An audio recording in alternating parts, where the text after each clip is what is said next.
Here are 3 things as a sleep consultant I would do if I wanted to help my baby get better sleep. Number 1 is I would move away from feeding to sleep. Now, there is nothing wrong with feeding your baby to sleep. And to be honest, how and when you feed your baby is none of my business unless we are working together to meet a sleep goal.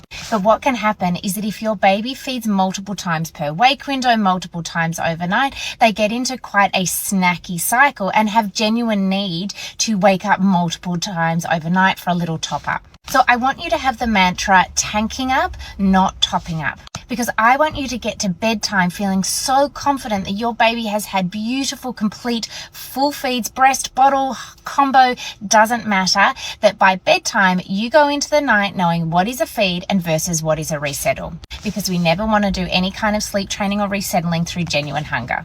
Number 2, I want you to make sure that your baby is warm enough. Now, I know this doesn't sound like a sleep training or resettling thing, but honestly, this small tweak can make all of the difference. And I am forever warming babies up, and I get it is everyone's bugbear. We don't want to overheat babies. But if you've got a baby that has a stubborn 3, 4, 5 a.m. wake up that is tricky to resettle in their cot, or that always ends up coming into bed with you and always goes straight back to sleep, it could be that they are too chilly. So having a look at their room temperature, having a look at their layering, and making sure that they are in the correctly rated sleeping bag.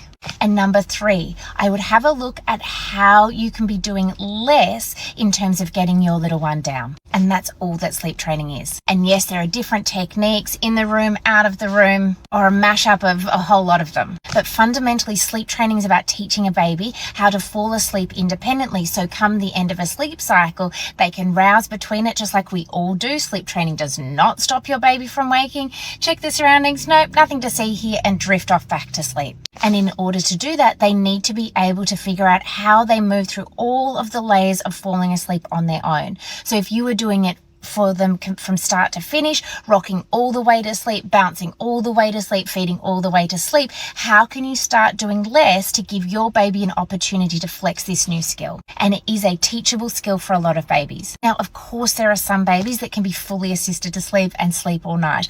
I don't work with those babies because they don't usually have sleep issues. I work with the babies where parents are trying all of these things and it's still not working. And it's not because you're doing something wrong, and your baby certainly isn't doing anything wrong. Teaching your baby to self-settle and fall asleep independently is honestly the game changer for so many families.